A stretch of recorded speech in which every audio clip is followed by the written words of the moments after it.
Subscribe to Cooking and Travel by Dr. Papori Barooah and press on the bell icon for all notifications.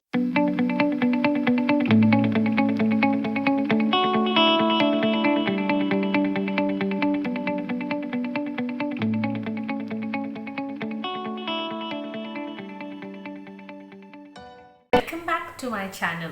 It's a fish recipe today and a royal type of fish, that is ilish. I normally am in love with the normal bhapa ilish, but today I would like to try out before you another recipe which is literally dictated to me by my friend from the university, Fauzia Rahman, and she really told me so beautifully that I really wanted to try it out. So today presenting before you ilish fish with brinjals or ilish mas bengenar logot. So let's try out the recipe. Necessarily I'll need 4 pieces of ilish, poppy seeds. I have soaked it for almost half an hour in the water. I just wanted to make a change in the recipe she had told me, and I actually gave in mogos or the melon seeds so that if there is any bitterness to come with the mustard that I'm going to use, it's going to cut off. For that, I have also taken 1 small teaspoon of black mustard, 1 small teaspoon of yellow mustard, 1 pot of garlic, 1 chili, and these ingredients together are going to get a nice grind in the it's proper not to go in for the mixie if possible, and give it a nice grind in the mortar and the pestle, the traditional way of grinding it. It gives a better flavor to the recipe, as was told by my friend there. I will also need 1 small teaspoon of Kashmiri red chili powder, 1 small teaspoon of black cumin or kal jeera, some salt according to your taste, some turmeric powder, and 1 small onion chopped into small pieces. Another thing which is one of the major ingredient here, of course, I will need some brinjals, but the fact is that it is a good idea to give actually long brinjals if you can use that, but since I didn't have it, so I tried to give it a fake, at least some idea of the long length there by cutting round pieces and then making long slices out of it. So now let's get cooking. I'm first of all in the same oil in which I had fried the pieces of fish, or in fact the ilish, as I tell you, which is especially known for its flavor. I am going to now fry the pieces of brinjal there, so the smell and the aroma of ilish will get into the pieces of brinjal. So let's fry the brinjals first.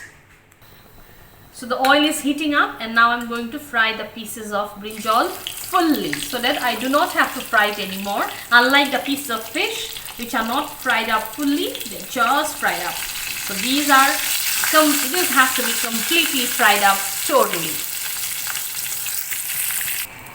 So this is the way I've fried them. In fact, you can eat them like this also if you really like it, to eat bengons or what you call brinjals. And now I'll just show you how we traditionally grind up the paste there.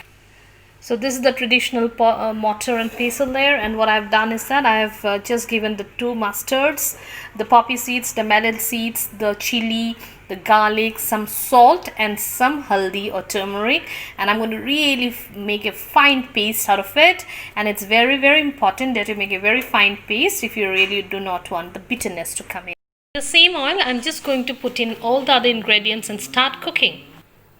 I'm putting in the first thing there, the kal jeera there, and the next thing, the onion. And that's going to be nice fried. Okay, once this is fried, I'm going to put in the haldi powder and also the Kashmiri red chili powder for the color, and give it a nice mix there and fry them up. That's frying up. I'll just show you. This is the type of paste that we have made, and it has to be very fine, as I told you, if you really do not want the bitterness in that. Put in the dahi or the curd, and I'll give it a nice mix there before I put this mixture into the pan.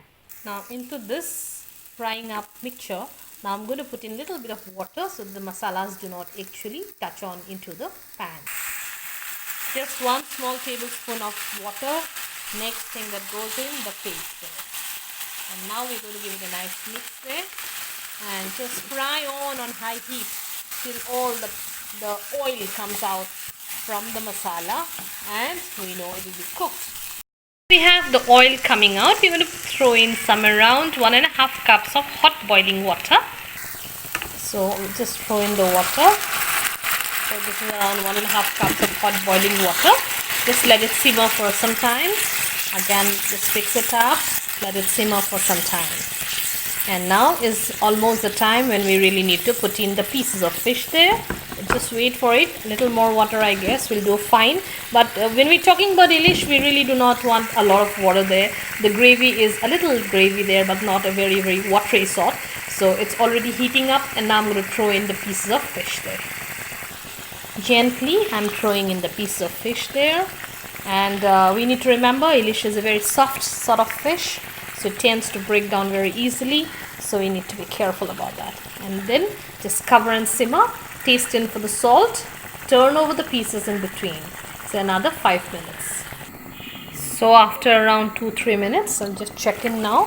Yes, you have that beautiful color coming up. Let me just throw in the fried pieces of the brinjal. Remember, you do not need to really cook a lot after you put in the fried pieces of brinjal, because that way they tend to break down. But if you don't want them to disintegrate, they really need to be together and solid and firm. So this way we are putting in the brinjal pieces, and I have I'm going to put in 2 chilies there, just for the flavor. So that's how it looks. Brinjal and ilish together, ilish in brinjal. I hope you like this recipe. It's a wonderfully yummy recipe because I already tasted it. And I hope you'll give it a like and a thumbs up, and subscribe to my channel if you haven't. Thank you so much for watching.